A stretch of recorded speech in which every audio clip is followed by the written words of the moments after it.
Hello dear students, welcome back to the channel hashtag StudyVista 2021। आज हम करेंगे इस लेक्चर के अंदर एक्सरसाइज नंबर 1.2 और इसके ऑलमोस्ट 15 क्वेश्चंस हैं। तो चलिए स्टार्ट करते हैं। फर्स्ट क्वेश्चन ने क्या कहा कि let this be a group. ये आपको ग्रुप दिया हुआ है। आपको ये प्रूव करना है कि ये जो इक्वेशन है ना x square a x is equal to A inverse, ये सोल्वेबल होगी जी के अंदर। सोल्वेबल इन जी के अंदर का मतलब क्या होता है कि सॉल्यूशन एग्जिस्ट करता है इसका, यानी ए कोई भी एलिमेंट जी में ऐसा है जो इसका सॉल्यूशन है। If and only if a is a cube of some element of G. If and only if की कंडीशन है, यानी फर्स्ट पार्ट में आपने क्या करना है, आपने ये सपोज करके चलना है कि सॉल्वेबल है। प्रूव ये करना है कि A is cube of some element. Second case में आपको ये मान के चलना है कि A is cube of some element और आपको प्रूव करना है कि ये जो इक्वेशन है ये सॉल्वेबल होगी, यानी इसका कोई सोल्यूशन एग्जिस्ट करेगा। देखो, सब फर्स्ट पार्ट में हमने मान के चले कि x square a x is equal to A inverse, ये क्या है, सॉल्वेबल है जे के अंदर। अब देखो, अगर ये सॉल्वेबल है यानी इसका सोल्यूशन एग्जिस्ट करता है जे के अंदर, यानी कोई एलिमेंट बी जी में ऐसा है कि जो इसका सोल्यूशन है मतलब सेटिस्फाई करेगा, यानी b square A B is equal to A inverse. अब आपको प्रूफ क्या करना है कि ए जो है उसको हम किसी ना किसी एलिमेंट के क्यूब में लिख सकते हैं। तो इसी इक्वेशन को हम वहां तक लेके जाएंगे। कैसे करेंगे, दोनों साइड प्री मल्टीप्लाई करना है आपने ए स्क्वायर के साथ। तो A square B square A B और यहाँ पे ए स्क्वायर ए इनवर्स। अब ए बी का होल स्क्वायर हम इसको लिख सकते हैं, A B is equal to A inverse. अब इनकी मल्टीप्लीकेशन करो, ए क्यूब हो जाएगा, ये ए इंटू आइडेंटिटी हो जाएगा, क्योंकि ए इंटू ए इनवर्स क्या होता है, आइडेंटिटी, यानी ए बी क्यूब क्या आ गया, ए आ गया। यानी लेकिन ये तो जी का कोई एलिमेंट है, इसका मतलब ए जो है वो क्यूब है ऑफ सम एलिमेंट ऑफ जी, यानी कि उसको हम क्यूब की फॉर्म में लिख सकते हैं किसी एलिमेंट के जो कि जी के अंदर है। कन्वर्सली में हम ये मान के चलेंगे कि ए को हम किसी का क्यूब लिख सकते हैं। हम शो करेंगे कि इस इक्वेशन का सोल्यूशन एग्जिस्ट करता है। देखो, पहले हमने माना कि ए को हम किसी का क्यूब लिख सकते हैं जहाँ पे ये सी जी में है। अब हमें ये शो करना है कि इसका कोई सोल्यूशन एग्जिस्ट करेगा। हम कोई सोल्यूशन नहीं, हम ये कहेंगे कि इसका जो x is equal to c raise to the power -2 है ना, ये इसका सोल्यूशन है। ये इसका सॉल्यूशन मतलब क्या, अब हम इसके क्या, इसको ये प्रूव करने के लिए कि ये इसका सॉल्यूशन है, हम क्या करेंगे, हम बता देंगे कि जब हम इसमें पुट कर रहे हैं ना वैल्यू को, x को जब हम सी की पावर -2 पुट कर रहे हैं तो इसको सेटिस्फाई कर रही है, तो इसका सॉल्यूशन बन जाएगी। यानी x को आप सी रेस टू द पावर -2 जब आप पुट करोगे तो एक्स स्क्वायर ए एक्स क्या हो जाएगा। सबसे पहले आपने एक्स स्क्वायर को क्या लिखा, x इंटू ए लिख लिया, ए नहीं लिखा था मैंने यहाँ पे, x into A into X. X की जगह आपने रखना है C raise to the power -2, X की जगह C raise to the power -2, इस एक्स की जगह भी आपने रखना है C raise to the power -2। अब ये -4 पावर है तो -1 इंटू -3 पावर लिख सकते हो, ए एज इट इज है C raise to the power -2 है।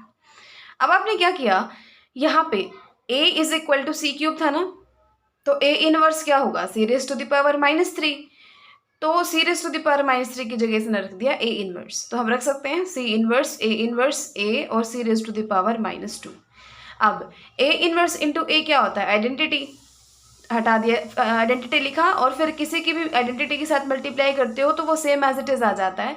तो C raise to the power -3, यानी इसको हटाओ और सी की पावर -1 और -2, -3 हो गया, और ये क्या था, ए इनवर्स था।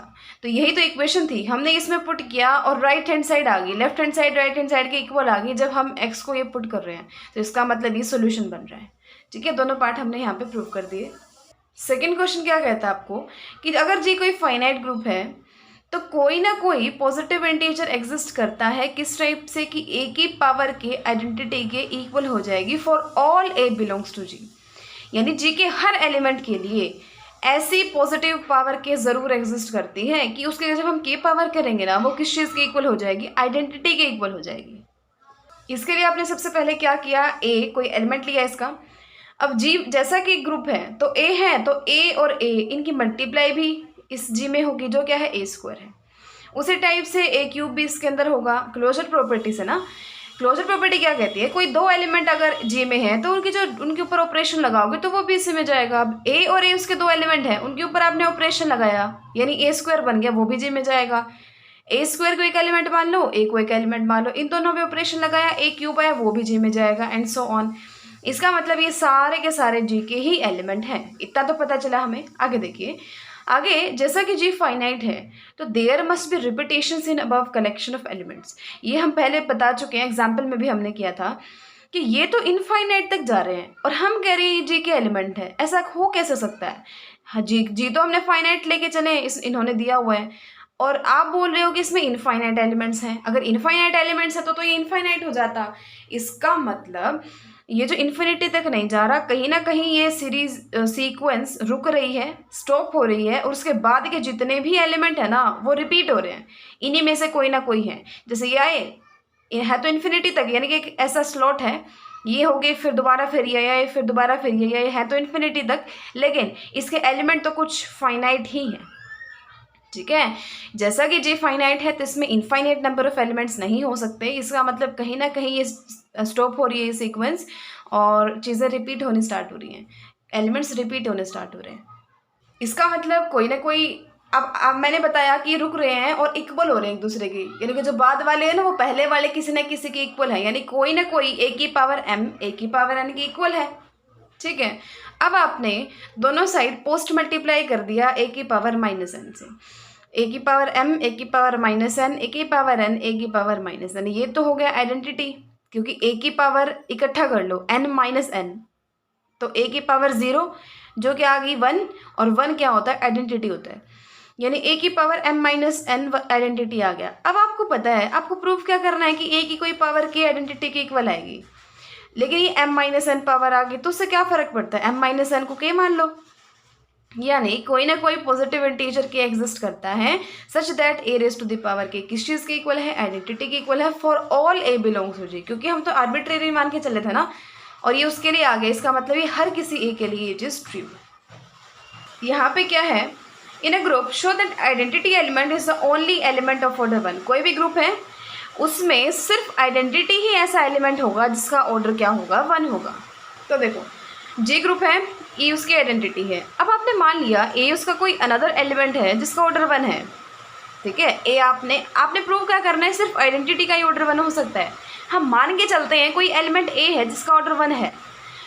ऑर्डर 1 का मतलब क्या होता है? जब आप उसकी पावर 1 करोगे तो वो आइडेंटिटी के इक्वल आ जाए, यानी ए की power 1 is equal to identity. A की पावर 1 होता क्या है? ए होता है, यानी वो एलिमेंट सिर्फ और सिर्फ क्या है? आइडेंटिटी है। यानी सिर्फ आइडेंटिटी एलिमेंट ही ऐसा एलिमेंट है जिसका ऑर्डर क्या हो सकता है? 1 हो सकता है। फोर्थ क्वेश्चन में इसने कहा show that a group up to order 2 is abelian. Up to मतलब या तो उसका ऑर्डर 1 हो या फिर उसका ऑर्डर 2 हो, दोनों ही ऑर्डर के जो ग्रुप है वो हमेशा ही क्या होंगे? एबिलियन होंगे। अच्छा, एक चीज़ और, आपको ग्रुप दिया हुआ है, आपको ये बताना है वो एबिलियन ग्रुप है, यानी सिर्फ और सिर्फ आपको एक 5th प्रॉपर्टी होती है कॉम्यूटेटिव प्रॉपर्टी, सिर्फ वही दिखानी है, क्योंकि ग्रुप तो है ही, 4 प्रॉपर्टीज तो सेटिस्फाई करता ही है। अगर कॉम्यूटेटिव प्रॉपर्टी भी कर लेता है तो एबिलियन ग्रुप हो जाएगा। तो दोनों केस में जब उसका ऑर्डर 1 है या फिर उसका ऑर्डर 2 है, दोनों केसेस में आपने सिर्फ यही दिखाना है कि वो कॉम्यूटेटिव प्रॉपर्टी वहाँ पे होल्ड करती है। तो 2 केस हैं। फर्स्ट केस है कि जब उसका ऑर्डर 1 है, सेकेंड केस है जब उसका ऑर्डर 2 है। अगर उसका ऑर्डर 1 है तो सिर्फ आइडेंटिटी एलिमेंट ही होगा, क्योंकि आइडेंटिटी एलिमेंट तो ज़रूरी होता है हर ग्रुप के लिए अपने आप में कंटेन करना। अब उसका ऑर्डर ही 1 है तो इसका मतलब सिर्फ आइडेंटिटी है। अब आइडेंटिटी तो कॉम्यूटेटिव प्रॉपर्टी को सेटिस्फाई करेगा ही करेगा, सिर्फ एक ही एलिमेंट है, तो ई डॉट ई हमेशा ई के बराबर ही तो होगा ना। ई डॉट ई के कॉम्यूटेटिव है ना ये, कि 2 एलिमेंट को ए बी करो या बी ए करो इक्वल आ जाए, तो ई इंटू ई के इक्वल ही होगा, एबिलियन है। नाउ 2 ऑर्डर का है तो इसका मतलब एक आइडेंटिटी होगा, एक और एलिमेंट होगा। अब एक बात दो, आइडेंटिटी के साथ किसी को मल्टीप्लाई करो आगे या पीछे हमेशा ही तो ए आता है, तो इसका मतलब A E dot E is equal to E dot ए। ये दोनों क्या बताते हैं आपको कि ये जो कैसा है? कॉम्यूटेटिव प्रॉपर्टी को सेटिस्फाई करता है। तो इसका मतलब जी कैसा ग्रुप हो गया? Abelian group. 5th क्वेश्चन आपको क्या कहता है? अगर ग्रुप में 3 एलिमेंट है तो वह एबिलियन होगा। अगर उसके पास 3 एलिमेंट है, एक तो आइडेंटिटी होगा ऑब्वियसली, एक बी होगा, सॉरी एक ए होगा, एक कोई बी होगा। अब यहाँ पे आइडेंटिटी का इन्वर्स तो आइडेंटिटी खुद होगा। अब ए और बी की बात करें तो 2 केस हैं, हो सकता है ये खुद के इन्वर्स हो, यानी ए इन्वर्स ए के इक्वल हो और बी इन्वर्स बी के इक्वल हो। And second case is what, कि ए इन्वर्स बी हो और बी इन्वर्स ए हो, कुछ भी हो सकता है। फर्स्ट केस जब इनका इन्वर्स ही खुद ही है तो क्या होगा?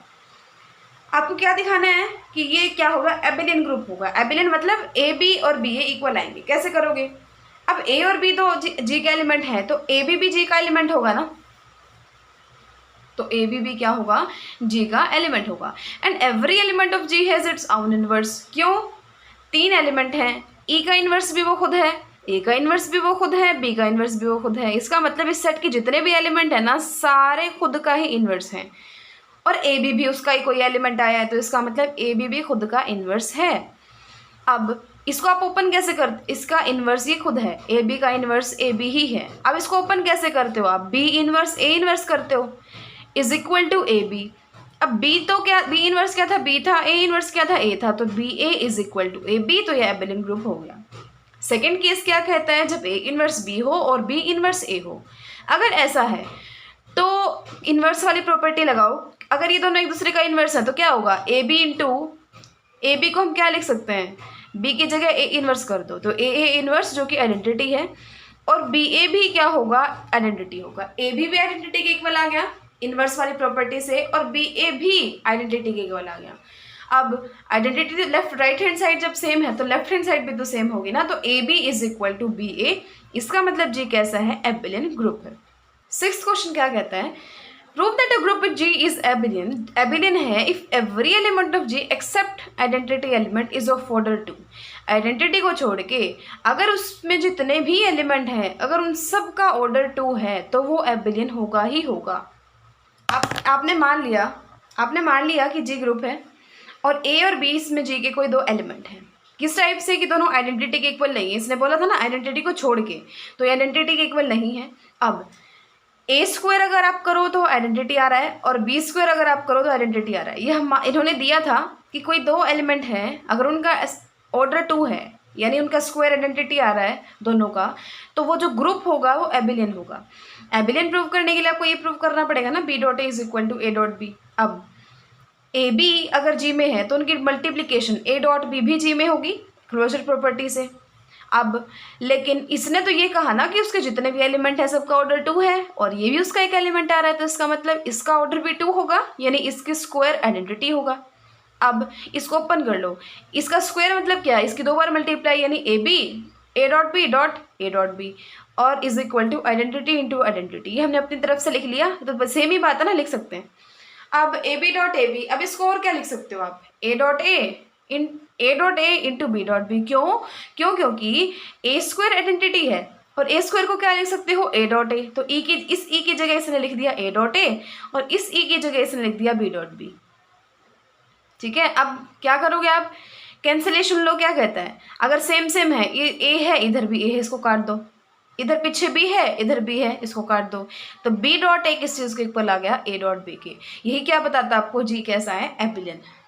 7th क्वेश्चन क्या कहता है, अगर जी ग्रुप है जिसके अंदर ये चीज़ है, यानी ए डॉट बी की पावर एम करोगे ना, तो ए की पावर एम बी की पावर एम के इक्वल आ रहा है for 3 consecutive integers M for all A B belongs to G, तो ये एबिलियन होगा। देखो अगर आप ए डॉट बी की पावर एम करो ना, तो ए की पावर एम बी की पावर एम आ जाए 3 कॉन्जिक्यूटिव इंटीजर्स एम के लिए, यानी जब हम मान के चलेंगे एक एम होगा, एक एम प्लस 1 होगा, एक एम प्लस 2 होगा, यानी ए डॉट बी की पावर एम ए की पावर एम बी की पावर एम के इक्वल है, ए डॉट बी की पावर एम प्लस 1 ए की पावर एम प्लस 1 बी की पावर एम प्लस 1 के इक्वल है, और ए डॉट बी की पावर एम प्लस 2 ए की पावर एम प्लस 2 और बी की पावर एम प्लस 2 के इक्वल है। तो आपको प्रूव करना है कि जी एबिलियन होगा।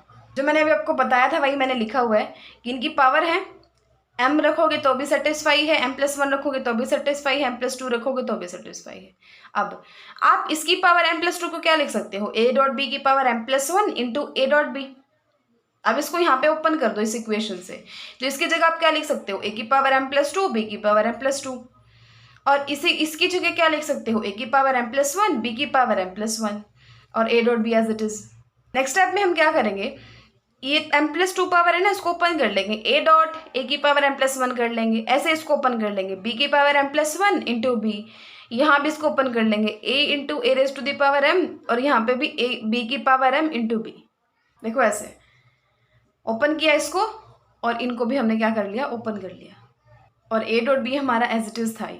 अब आपने लेफ्ट कैंसिलेशन लो और राइट कैंसिलेशन लो का यूज़ करके ए से ए काट देना, बी से बी काट देना, क्या बचा, ए की power m plus one B की power m plus one is equal to A raise to the power m B raise to the power m B dot a.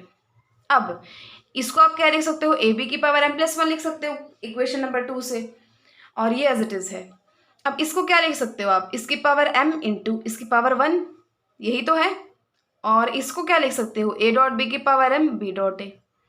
उन इक्वेशंस का use करना अपने हर जगह, यहाँ तो सेकेंड इक्वेशन यूज़ की, यहाँ फर्स्ट इक्वेशन यूज़ की। अब इससे लेफ्ट कैंसिलेशन लॉ से आप इसको काट सकते हो, बिल्कुल सेम है। तो ए डॉट बी क्या आ गया, बी डॉट ए, तो जी कैसा है, एबिलियन है। 8th क्वेश्चन में इसने कहा अगर ये एबिलियन ग्रुप है तो आपको प्रूव करना है कि ए dot B raise to the power N किस चीज़ के इक्वल होगा, B raise to the power N into A के, ये आपको प्रूव करना है। हम यहाँ क्या करेंगे, प्रिंसिपल ऑफ मैथमेटिकल इंडक्शन लगाएंगे। सबसे पहले ये एबिलियन ग्रुप है, इसका मतलब a dot B dot a के इक्वल होगा। अब हम प्रूव करेंगे प्रिंसिपल ऑफ मैथमेटिकल इंडक्शन से। क्या करते हैं हम उसमें, एन इज इक्वल टू 1 के लिए प्रूव करते हैं, एन इज इक्वल टू के लिए मान के चलते हैं वो ट्रू है, और फिर रिजल्ट को एन इज इक्वल टू के प्लस 1 के लिए दिखाते हैं, ट्रू दिखाते हैं। तो सबसे पहले एन जब 1 है, जब एन 1 है तो आपको प्रूव क्या करना है कि ए dot B raise to the power n, ये चीज़ इसके इक्वल है, तो एन 1 रखो तो A dot B equal to B dot A आ गया, यही आया ना। लेकिन ये दोनों तो स्टार्टिंग से इक्वल थे, तो ए डॉट बी इज, तो ये दोनों क्या आगे सेटिस्फाई कर गया इस चीज़ को, ये दोनों इक्वल आ गए ना, और ये चीज़ तो ट्रू है, इसका मतलब एन इज इक्वल टू 1 के लिए रिजल्ट ट्रू है। सेकंड केस क्या है, सॉरी सेकंड केस नहीं, हम एन इज इक्वल टू के लिए मान के चलेंगे, यानी ए dot B raise to the power k is equal to b की पावर के डॉट ए, ये इक्वल है। के प्लस 1 के लिए प्रूव करना है, तो ए डॉट बी की पावर के प्लस 1, क्या लिख सकते हैं हम इसको, ए डॉट बी, बी की पावर अलग अलग कर सकते हो, बी की पावर के और यहाँ बी लिख सकते हो। अब यहाँ पे a dot B raise to the power k तो किस चीज़ के इक्वल है, बी की पावर के इंटू ए के ना, तो ये लिख दो बी की पावर के इंटू ए बी हो गया। अब ये ए डॉट बी तो क्या है, बी डॉट ए है, तो इसकी जगह आपने बी डॉट ए कर दिया। अब बी की पावर के और बी क्या हो गया, बी की पावर के प्लस 1 इंटू ए, तो ये चीज़ इसके इक्वल होगी, तो ये रिजल्ट ट्रू है एन इज इक्वल टू के प्लस 1 के लिए। तो प्रिंसिपल ऑफ मैथमेटिकल इंडक्शन कहता है कि ये चीज़ ट्रू है, क्यों, क्योंकि एन इज इक्वल टू 1 के लिए दिखाया हमने, एन इज इक्वल टू के लिए हमने मान के चले, और के प्लस 1 के लिए हमने प्रूव कर दिया। यही हम करते हैं, अगर ऐसा हो जाता है तो प्रिंसिपल ऑफ मैथमेटिकल इंडक्शन से वो चीज़ ट्रू हो जाती है, तो इसका मतलब ये चीज़ ट्रू है। 9th क्वेश्चन कह रहा है आपको कि अगर ये ग्रुप है इवन ऑर्डर का, इवन यानी 2 4 6 8 ऐसा हो सकता है, and prove that it has an element जो कि आइडेंटिटी के इक्वल नहीं है, लेकिन ए स्क्वायर आइडेंटिटी के इक्वल हो जाएगा उसका, ठीक है। आइडेंटिटी से दूसरा कोई एलिमेंट ऐसा ज़रूर एग्जिस्ट करेगा जिसका स्क्वायर आइडेंटिटी होगा, अगर उस ग्रुप का ऑर्डर इवन है, ठीक है। या फिर ऐसे आ सकता है कि such that A inverse is equal to A, वो उसका खुद का इनवर्स है, ठीक है। तो ये तो कोई भी दोनों सेम चीज़ें हैं, ये भी और ये भी, तो कुछ कैसे भी आ सकता है, हमें मान के चलना उसका ऑर्डर जो है वो इवन है, और आपको ये चीज़ प्रूव करनी है। उसका ऑर्डर इवन है यानी कि उसका ऑर्डर कुछ 2 की मल्टीप्लीकेशन में होगा तो 2n होगा। अगर ए स्क्वायर ई के इक्वल है तो ए स्क्वायर ए इनवर्स के इक्वल होता है, ये दोनों तो चीज़ें बिल्कुल सेम है। मैंने क्यों लिखा है, ताकि आपको ये पता चल जाए कि दोनों ही कंडीशन जो दोनों क्वेश्चन है ना वो दोनों सेम है, ठीक है। तो देखो, this every element has its own inverse if A square is equal to E. अब if conclusion of our problem is not true, अगर इसने जो हमसे पूछा है ना, इसने क्या कहा कि अगर उसका ऑर्डर इवन है तो उसके पास ऐसा एलिमेंट जरूर एग्जिस्ट करेगा जिसका स्क्वायर आइडेंटिटी होगा, या फिर आप कह सकते हो उसका इनवर्स वो खुद होगा। हम कॉन्ट्राडिक्शन लाएंगे यहाँ पे कि अगर चलो मान लो ऐसा नहीं है, ऐसा ट्रू नहीं है, तो देन देयर एग्जिस्ट, तो 2n - 1 नॉन आइडेंटिटी एलिमेंट्स होंगे फॉर विच, जिसके लिए वो इक्वल नहीं होगा। मतलब हम बोल रहे हैं कि ऐसा नहीं है, यानी टोटल एलिमेंट है 2n, हम बोल रहे हैं कि आइडेंटिटी को छोड़ के ऐसा कोई भी एलिमेंट नहीं है सच दैट उसका स्क्वायर आइडेंटिटी हो, यानी आइडेंटिटी को छोड़ के कितने एलिमेंट बचे, 2n - 1, यानी 2n - 1 एलिमेंट्स ऐसे हैं जिनके लिए ये इक्वल नहीं है। इन्होंने दिया हुआ था कि वो दोनों इक्वल हैं, हम ये कहते हैं कि चलो मान के चल पड़ते हैं कि आइडेंटिटी को छोड़ के जो 2n - 1 एलिमेंट है ना, उनमें से कोई भी ऐसा एलिमेंट नहीं है जिसके लिए वो इक्वल हो, यानी सबके लिए वो नॉन इक्वल है। अब ध्यान से सुनना इस चीज़ को, consequently we should be able to divide remaining 2n - 1 elements into the 2 pairs of elements to form a b, जहाँ पे ये दोनों जी में हो, एंड ए इनवर्स बी के इक्वल हो। इसका मतलब क्या है, जैसा कि एक ग्रुप है, अब ये ग्रुप है तो इसका मतलब क्या है, एलिमेंट इनवर्स एग्जिस्ट करते हैं। अब इनवर्स एग्जिस्ट करते हैं तो इसका मतलब वो उसका इनवर्स है, वो उसका इनवर्स है, यही तो होता है, यही तो होता है ना। और कोई खुद का इनवर्स हो नहीं सकता, कोई खुद का इनवर्स नहीं है। इसका मतलब मान लो 1 2 का है तो 2 1 का है, 3 4 का है तो 4 3 का है, 3 खुद का नहीं हो सकता। इसका मतलब उसमें क्या होंगे, इवन नंबर ऑफ एलिमेंट्स है ना। इसका मतलब आप उनको हाफ हाफ डिवाइड कर पा रहे हो, करना चाहिए आपको, ठीक है। 2n-1 एलिमेंट्स में से सारे एलिमेंट्स ऐसे हैं जिनकी दो दो की पेयर है इनवर्स के लिए, यानी वो उसका इनवर्स है, वो इसका इनवर्स है। लेकिन ये तो इम्पॉसिबल है, हाफ हाफ कैसे डिवाइड कर सकते हो, ये तो ओड है। हम तो कह रहे हैं कि उनका इनवर्स इस टाइप से है कि वो उसका इनवर्स है, वो उसका इनवर्स है। क्यों, क्योंकि खुद का तो इनवर्स है, ऊपर बोला आपने है ही नहीं कोई, तो इसका मतलब वो उसका होगा, वो उसका होगा, तो हम उसको हाफ हाफ में डिवाइड कर सकते हैं ना, इसके 2 टुकड़े हम बना सकते हैं। लेकिन ये तो पॉसिबल है ही नहीं क्योंकि ये तो ओड है। इसका मतलब कॉन्ट्राडिक्शन आ गई। तो इसका मतलब जो हमने माना था वही गलत था। ऐसा एलिमेंट ज़रूर एग्जिस्ट करता है कि उसका स्क्वायर आइडेंटिटी होगा, यानी उसका इन्वर्स वो खुद होगा, ज़रूर एग्जिस्ट करेगा एक ऐसा एलिमेंट। 10th में इसने क्या कहा कि prove that order of every element except 1 and -1 in the multiplicative group is infinite. 1 और -1 को छोड़ के हर एलिमेंट का ऑर्डर किसी मल्टीप्लिकेटिव ग्रुप में, मल्टीप्लिकेटिव ग्रुप मतलब ऐसा ग्रुप जो मल्टीप्लिकेशन के रिस्पेक्ट में ग्रुप है, और सेट कौन सा है, वो नॉन जीरो रेशनल्स का। तो ऐसा ज़रूर एग्जिस्ट करेगा कि सारे एलिमेंट्स का जो ऑर्डर होगा ना वो इनफाइनाइट होगा, इन दोनों को छोड़ के। देखिए 10 देखिए, इसने कहा कि मल्टीप्लिकेटिव ग्रुप है नॉन जीरो रेशनल नंबर्स का। अब मल्टीप्लिकेटिव ग्रुप है तो इसका मतलब 1 इसकी आइडेंटिटी होगी, यानी order of 1 will be equal to 1 होगा। एंड इसका स्क्वायर करोगे तो आप आइडेंटिटी के इक्वल आ रहा है, तो -1 का ऑर्डर 2 होगा। ये तो हमने प्रूव कर दिया कि 1 का और 2 का ऑर्डर तो फाइनाइट है, इनफाइनाइट नहीं हो सकता, ठीक है। अब आपको ये प्रूव करना है बाकी जितने एलिमेंट बच गए उनका ऑर्डर इनफाइनाइट है। अब ए कोई एलिमेंट आप मान के चले इनको छोड़ के, तो उसकी पावर n जो है वो 1 के इक्वल तो कभी हो ही नहीं सकती। इसका मतलब order of A is infinite. क्यों कहा इसने ऐसा, क्योंकि ए आप एलिमेंट जी में से उठा रहे हो, जी क्या सारे रेशनल नंबर्स हैं। तो रेशनल नंबर किस टाइप के होते हैं, p/q यानी 5/7, 9/2 इस टाइप के। अब इनकी आप कितनी बार मल्टीप्लाई करोगे कि 1 के इक्वल आ जाए, ऐसा हो ही नहीं सकता। इसकी चाहे कितनी भी पावर कर लो, फाइनाइट 2 कर लो, 3 कर लो, 4 कर लो, 1 के इक्वल तो कभी आएंगे ही नहीं ना, क्योंकि इन्हीं की बार बार मल्टीप्लाई होती जा रही है। तो 1 तो आ ही नहीं सकता। 1 तो तब आएगा ना जब ये कहीं ना कहीं जाके कटे एक दूसरे से, कट नहीं सकते नहीं क्योंकि खुद ही से मल्टीप्लाई हो रहे हैं, ठीक है। तो ऐसा अगर इनको छोड़ के कोई एलिमेंट है ना तो उसकी पावर n, कोई फाइनाइट पावर तो कभी 1 के इक्वल हो ही नहीं सकती, यानी उसका ऑर्डर कभी फाइनाइट तो हो ही नहीं सकता। तो इसका मतलब ऑर्डर उसका कैसा है, इनफाइनाइट है। आई होप आप समझ गए हो। रैशनल नंबर्स के कितनी भी पावर कर लो 1 के इक्वल नहीं आएगी इन दोनों को छोड़ के। तो इसका मतलब order of every element in दोनों को छोड़ के सबका ऑर्डर कैसा है, इनफाइनाइट। 11th क्वेश्चन में कहा इसने कि order of every element except 0 in additive group of integers is infinite. वही चीज़ है, वहाँ पे मल्टीप्लिकेटिव ग्रुप था, यहाँ एडिटिव ग्रुप है, वहाँ रैशनल्स है, यहाँ इंटीजर्स हैं। और आपको ये प्रूव करना है कि 0 को छोड़ के किसी का भी ऑर्डर फाइनाइट नहीं हो सकता। ये तो आपको पता है ना। मान लो 2 उठा लिया आपने, अब 2 को आप कितनी बार ऐड करोगे कि 0 आ जाए, कोई फाइनाइट टाइम्स ऐड करके आप उसमें 0 ला सकते हो, कभी ला ही नहीं सकते। तो ऐसे केस में हम बोलते हैं उसका ऑर्डर इनफाइनाइट है, ठीक है। कोई भी इंटीजर ले लो, -2 ले लो, कितनी बार ऐड करोगे उसको, -2 -2 -2 कि वो 0 आ जाए, कभी आ ही नहीं सकता। तो देखो लिखेंगे कैसे, ये इसका एडिटिव ग्रुप है इंटीजर्स का, आइडेंटिटी एलिमेंट इसका 0 है, 0 का ऑर्डर 1 है, ये हमने प्रूव कर दिया कि 0 का तो ऑर्डर 1 है, उसका तो इनफाइनाइट है नहीं। अब ए उसका हमने कोई और एलिमेंट मान के चले, तो n इंटू ए क्या होता है, इसकी एडिशन n टाइम्स।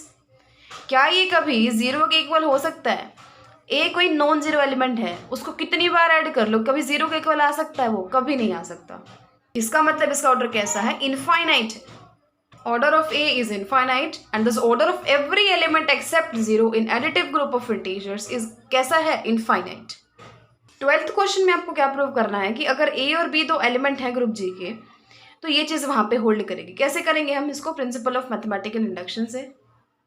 1 के लिए तो अभी देख लो, जब 1 पुट करोगे एन को तो ए बी ए इनवर्स किस चीज़ का इक्वल हो जाएगा, A B A inverse, true हो जाएगा। के लिए हम इसको मान के चलेंगे और फिर k+1 के लिए इसको प्रूव करेंगे, लेकिन ऐसा नहीं है। एन इसने कोई पॉजिटिव इंटीजर नहीं दिया हुआ, इसने आपको सिर्फ इंटीजर दिया है। तो यहाँ पे 3 केस बनाएंगे, जैसे एग्जाम्पल में था एक में कि एन 0 हो सकता है, एन पॉजिटिव हो सकता है, एन नेगेटिव हो सकता है। तो प्रिंसिपल ऑफ मैथमेटिकल इंडक्शन आप पॉजिटिव वाले केस में लगा लो, बाकियों में तो ईजी है, हम वैसे ही कर लेंगे। तो देखिए हमने 3 केस बनाए हैं, जब एन 0 है, जब एन पॉजिटिव इंटीजर है और जब एन नेगेटिव इंटीजर है। तो सबसे पहले जब एन 0 है ना, ये तो बिल्कुल ईजी सा स्टेप होता है। एन जब 0 है देन इसकी पावर 0 आइडेंटिटी है, एंड इसकी पावर 0 करोगे यानी लेफ्ट हैंड साइड को सोल्व करोगे तो भी आइडेंटिटी आ रहा है, राइट हैंड साइड को सोल्व करोगे तो भी आइडेंटिटी आ रहा है। तो इसका मतलब ये दोनों क्या है, इक्वल हैं। तो रिजल्ट हमारा ट्रू है एन इज इक्वल टू 0 के लिए। अच्छा, एक क्वेश्चन आपके माइंड में राइज हो सकता है कि हमने जो ये क्वेश्चन था ना ये वाला, इसमें तो हमने एन को 1 के लिए प्रूव किया था, और इस क्वेश्चन में हम एन को 0 के लिए प्रूव कर रहे हैं। ऐसा क्यों? क्योंकि देखो ये एन कहाँ से आ रहा है इस चीज़ पर डिपेंड करता है। यहाँ पे एन नेचुरल नंबर से आ रहा है, ठीक है। तो इसलिए नेचुरल नंबर में क्या 0 होता है? कभी नहीं होता। तो एन हमने M1 से स्टार्ट किया था, लेकिन ये तो इंटीजर है। अब इंटीजर है तो हम किससे स्टार्ट करेंगे? 0 से करेंगे ना, ठीक है। लीस्ट नॉन नेगेटिव वैल्यू जो होती है 0, उससे हम स्टार्ट करेंगे। तो यहाँ पे नेचुरल नंबर है, यहाँ हम 0 ले ही नहीं सकते थे। जब एन 0 हो ही नहीं सकता तो एन इज इक्वल टू 0 के लिए कैसे प्रूव करें हम उसको? तो इसलिए ये दोनों क्या हैं, सॉरी, इसमें हमने एन को 1 से स्टार्ट किया, 1 के लिए प्रूव किया, यहाँ हमने एन को 0 के लिए प्रूव किया। अब देखो, अब ये तो हो गया जब वो 0 था। अब केस 2 क्या है, जब वो पॉजिटिव इंटीजर है। पॉजिटिव इंटीजर के लिए हम क्या करेंगे, इसमें प्रिंसिपल ऑफ मैथमेटिकल इंडक्शन लगाएंगे। अब अगर वो देखो, अब यहाँ वही चीज़ आ गई, ये पॉजिटिव इंटीजर है। पॉजिटिव मतलब 1 2 3 सो ऑन, नेचुरल नंबर ही तो बन गया ना एक टाइप से। पॉजिटिव इंटीजर क्या होते हैं? नेचुरल नंबर ही तो होते हैं ना, उनमें 0 होती ना उनमें नेगेटिव नंबर होते। तो यहाँ पे एन किसके लिए दिखाओगे आप? एन इज इक्वल टू 1 के लिए, ठीक है ना। तो for N is equal to 1 आपने क्या किया, ए बी इसके 1 पावर की, तो ये आ गया। तो ये चीज़ किसके लिए ट्रू होगी? एन इज इक्वल टू 1 के लिए ट्रू होगी। हमने देखा भी था अभी। एन इज इक्वल टू के लिए हम मान के चलेंगे, यानी कि इसकी पावर के इस चीज़ के इक्वल होती है। अब k+1 पावर क्या होगी? इसको आप k इंटू 1 टाइम लिख सकते हो, अलग अलग कर लेना पावर, पहले k लिख ली और फिर 1 लिख ली। अब इसकी पावर k को आप यहाँ से वैल्यू रख दो, a इंटू बी की power k into A inverse into A, ये सब। अब आपने एसोसिएटिव प्रॉपर्टी यहाँ लगानी है, बीच वाले दो, ये वाला और ये वाला, इन पे ये लगा दो ब्रैकेट, बाकी सब ऐसे रखो। ये तो क्या है? आइडेंटिटी है, लेकिन आइडेंटिटी की मल्टीप्लाई वही होती है, तो आइडेंटिटी हटा दो, ये बचा। अब इसको क्या लिख सकते हो? ए, और ये क्या होगा? बी की पावर k इंटू बी की पावर 1, बी की पावर k+1, और ये हो गया ए इनवर्स। तो रिजल्ट ट्रू है N is equal to k+1 के लिए, तो रिजल्ट ट्रू हो गया। लास्ट और थर्ड केस क्या होता है, जब वो नेगेटिव इंटीजर है, यानी n क्या है, -m के इक्वल है, जहाँ पे m एक पॉजिटिव इंटीजर है। कोई भी नेगेटिव इंटीजर है, मान लो -6 है, तो वो किसी ना किसी का तो नेगेटिव होगा ना। मान लो 6 का नेगेटिव होगा, -10 है तो वो किसका नेगेटिव होगा? किस पॉजिटिव इंटीजर का नेगेटिव होगा? 10 का। -5 है तो वो किसका नेगेटिव होगा? 5 का। वही बोला इसने, n किसी -m के इक्वल होगा। अब हमें इसकी n पावर क्या होगी? n की जगह -m रखो, तो a dot B dot A inverse इसकी पावर -m। अब m अलग रखो, -1 को उधर ले जाओ। अब इसकी वैल्यू तो आपको पता है, इसकी पावर m करते हैं हम, तो b के ऊपर पावर आ जाती है, ये सेम रहते हैं, a dot B raise to the power m dot A inverse और इसकी पावर -1। अब आप इसको ओपन कर लो, इसके ऊपर इनवर्स आ गया। 1 मिनट, ब्रैकेट के अंदर पावर है तो उसको उल्टा खोलेंगे ना हम, यानी ये पहले आएगा, तो a इनवर्स का इनवर्स, फिर b की पावर m का इन्वर्स और फिर a का इन्वर्स। अब किसी का इन्वर्स का इन्वर्स क्या होता है? वही होता है, a होता है, तो a, इसका क्या आ गया? b की पावर -m, और ये क्या आ गया? a की पावर -1। अब -m था क्या? n था, तो a dot B raise to the power n dot A raise to the power -1। तो रिजल्ट ट्रू है सारे नेगेटिव इंटीजर्स के लिए।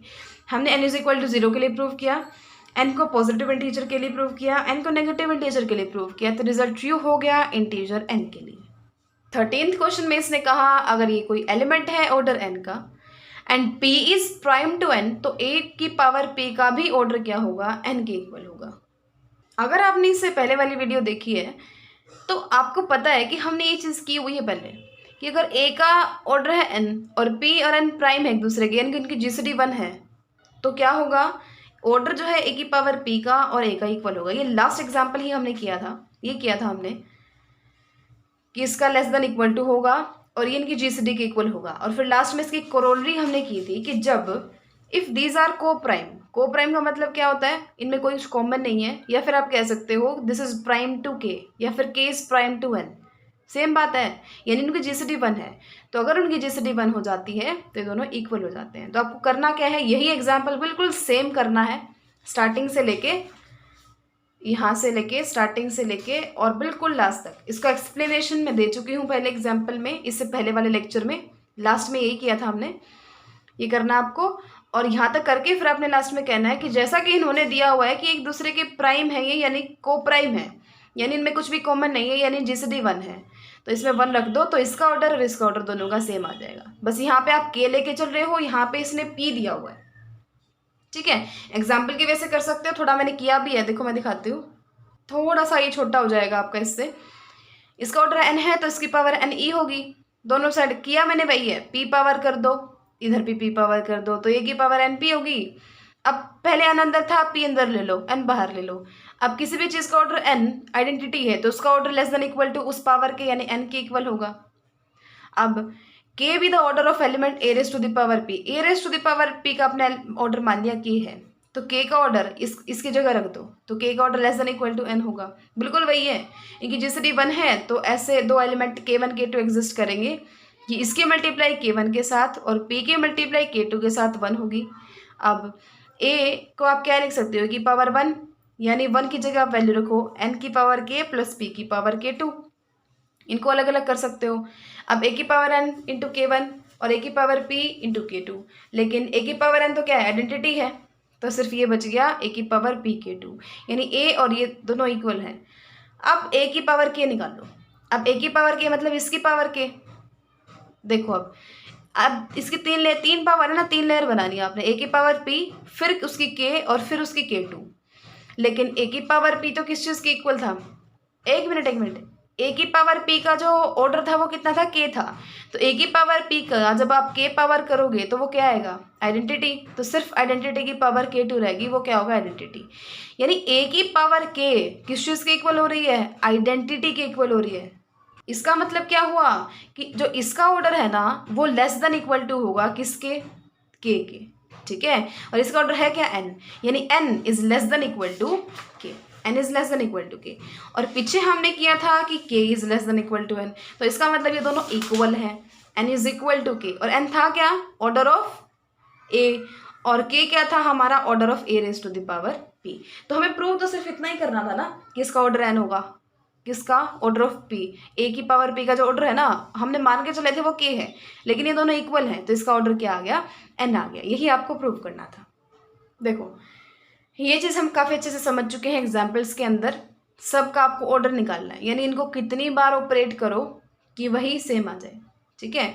एग्जाम्पल्स में हमने काफ़ी अच्छे से कर लिया है, दो इसके क्वेश्चन मैंने लिख लिए हैं, वो मैं आपको भी दिखाती हूँ, बाकी आप बिल्कुल सेम वैसे ही कर सकते हो। 2 मैंने क्यों किए, एक तो एडिशन का था, एक मल्टीप्लीकेशन का था, ठीक है। देखो एडिशन के रिस्पेक्ट में ग्रुप है तो आइडेंटिटी 0 होगा। अब 1 का ऑर्डर निकालने के लिए मतलब क्या है, 1 को कितनी बार ऑपरेट करोगे आप कि 0 आ जाए, आइडेंटिटी एलिमेंट आ जाए।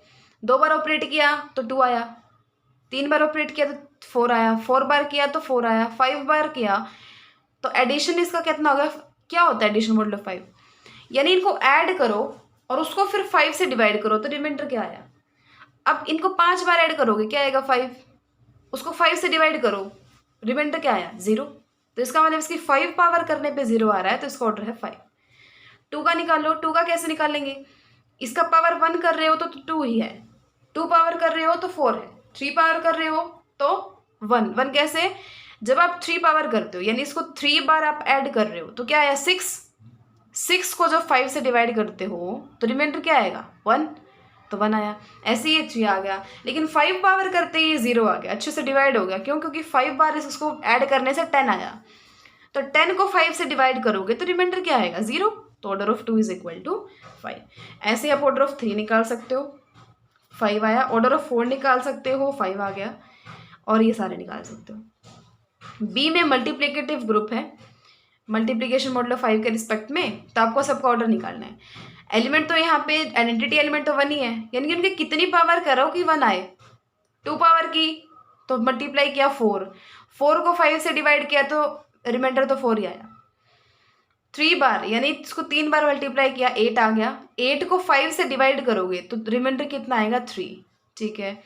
लेकिन जैसे ही 4 पावर की तो क्या आ गया 4 बार 4 4 for 16 आ गया। 16 को 5 से डिवाइड करोगे तो 5 3 ज़ा 15, रिमाइंडर आया सिर्फ 1, तो 1 आपको चाहिए था। एडिशन मॉडलों के केस में 0 चाहिए होता है क्योंकि वहाँ पे आइडेंटिटी 0 होती है, यहाँ पे आइडेंटिटी 1 है, तो order of 2 is equal to 4। ऐसे ही 3 के लिए ऑर्डर 4 है, 4 के लिए ऑर्डर 2 है, और इन सब का ऑर्डर यहाँ पे हमने लिख लिया। ऐसे आप बाकी कर सकते हो, सब के जो कोई आंसर ही हैं, ये हैं सबके आंसर, और ये हैं क्वेश्चंस। अच्छा, लास्ट क्वेश्चन अब इसका रहता है कि अगर ये कोई ग्रुप है और ए की पावर 5 आइडेंटिटी है, और ये है, ये 2 कंडीशन है, इसकी पावर 5 आइडेंटिटी है, लेकिन इसका मतलब ये नहीं होता इसका ऑर्डर 5 है, नहीं। ऑर्डर के लिए तो ये छोटी से छोटी पावर होनी चाहिए, तो हमें क्या पता कि ये छोटी से छोटी पावर है, क्या पता इससे भी छोटी कोई पावर हो जिसका जो आइडेंटिटी के इक्वल हो, ठीक है। यहाँ से तो आप सिर्फ इतना कह सकते हो कि जो इसका ऑर्डर है ना ए का, 5 से इक्वल भी हो सकता है, 5 से कम भी हो सकता है, इतना कह सकते हैं। लेकिन अगर इसने बोला होता ना ये लीस्ट पॉजिटिव पावर है, इससे छोटी कोई पावर ऐसी है ही नहीं कि उसका जो पावर करे हम आइडेंटिटी के इक्वल आ जाए, तो ये ऑर्डर होता 5 ऑर्डर होता, लेकिन अब नहीं है। अच्छा, ये 2 कंडीशन दी हुई है, आपको ऑर्डर निकालना है बी का। सिंपल सा क्वेश्चन है, 2 चीज़ें दी हैं, ऑर्डर ऑफ बी का आपको ऑर्डर निकालना है, सॉरी बी का आपको ऑर्डर निकालना है। देखो जी, बी के साथ 2 कंडीशन हो सकती हैं, या तो वो आइडेंटिटी हो या आइडेंटिटी ना हो। अगर वो आइडेंटिटी है तो आइडेंटिटी का ऑर्डर तो हमेशा 1 होता है, तो order of B is equal to 1। देखो 2 केस हैं तो ऑर्डर ऑफ बी 1 आ गया। दूसरे केस में जब ये आइडेंटिटी नहीं है तो क्या होगा, B square is equal to A into B into A inverse, ये इसने बोला हुआ है। इसकी पावर 2 करोगे तो बी की power 4 is equal to B square into B square लिख सकते हो, ठीक है ना। 4 है पावर तो स्प्लिट कर दिया। अब बी स्क्वायर की वैल्यू ये रखी, इस बी स्क्वायर की वैल्यू ये रखी, तो आपने बीच में दोनों साइड क्या किया, ये ऑपरेशन लगा दिया। ये आइडेंटिटी होता है, इसको हटा दिया, तो ये क्या बन गया, ए बी का स्क्वायर और ए का इनवर्स बन गया ना, यानी बी की पावर 4 इस चीज़ के इक्वल आ रही है। अब लेकिन हमें यहाँ पे रुकना नहीं है, क्यों, क्योंकि बी स्क्वायर की वैल्यू क्या थी, A into B into A inverse, वो रख दो, तो A into B into A inverse into A inverse. बाकी तो बाद वाले पहले वाला तो था ही, पहले बी स्क्वायर की जगह हमने ये रख दिया, तो ए का स्क्वायर बी और ए की पावर -2, ये b4 की वैल्यू आ गई। फिर इसके हेल्प से आप b की पावर 8 निकालो। b की पावर 8 निकालोगे तो b की पावर 4 के साथ मल्टीप्लाई, इनकी वैल्यू रख दो, वैल्यू रखी, बीच वाले दोनों पे ब्रैकेट लगा दी, लेकिन ये तो आइडेंटिटी है, ठीक है, ये चीज़ आ गई। फिर बी स्क्वायर की वैल्यू रख दो, तो क्या आ गया, ए क्यूब बी ए की पावर -3। फिर 16 निकाल लो, 8 और 8 की मल्टीप्लाई हो गया, बीच वाले दोनों पे ब्रैकेट लगाओ, फिर आइडेंटिटी है ये, इसको हटाओ यहाँ से, बी स्क्वायर हो गया, बी स्क्वायर की फिर आपने वैल्यू रखनी है, तो ये 4 हो गया। पहले 1 थी, बी की पावर 4 में 2 आई, इसकी भी उसकी भी, बी की पावर 8 में इनकी 3 आई, 16 में इसकी 4 आई। 32 निकाल लेंगे, 32 में 16 और 16 की मल्टीप्लाई होगी, तो ये आ जाएगा, यहाँ तक आ जाएंगे हम, 5 पावर हो जाएगी। लेकिन ए की पावर 5 जो था वो आपको क्या दिया हुआ था, आइडेंटिटी, तो ये तो हो गया आइडेंटिटी और ये भी हो गया आइडेंटिटी, ठीक है ना। इसकी पावर, ये ए की पावर 5 आइडेंटिटी है, तो ए की पावर 5 आइडेंटिटी है, -1 पावर एज इट इज है, सिर्फ क्या बचा बी, यानी कि बी की पावर 32 बी के इक्वल है। ऑर्डर निकालने के लिए आपको क्या करना था, इसको आइडेंटिटी के इक्वल प्रूव करना था, यानी बी की power 32 is equal to B है, बी की power 31 into B is equal to B है। इसको ओपन कर लिया मैंने, 31 किया और बी कर लिया, क्यों, क्योंकि ताकि इससे कट जाए, सिर्फ आइडेंटिटी बच जाए। तो बी की पावर 31 जब हमने की तो वो आइडेंटिटी के इक्वल आई, और इससे पहले हम कितनी पावर निकाल के देख चुके, कोई भी पावर आइडेंटिटी नहीं थी, यानी लीस्ट पॉजिटिव पावर है जिसके लिए ये आइडेंटिटी के इक्वल है। तो इसका ऑर्डर कितना हो गया, 31, यानी फर्स्ट केस में इसका ऑर्डर क्या था, 1 था, यानी या तो इसका ऑर्डर 1 हो सकता है या फिर उसका ऑर्डर 31 हो सकता है। 2 केसेस अलग अलग हैं, उनके लिए हमने प्रूव कर दिया। इस जो एक्सरसाइज है इसकी PDF आपको इस वीडियो के डिस्क्रिप्शन बॉक्स में मिल जाएगी, आप चेक कर सकते हैं और वहाँ से क्वेश्चन कर सकते हैं, लेकिन आपको अच्छे से समझना है तो वीडियो को पूरा ज़रूर देखें। So keep learning and thanks for watching.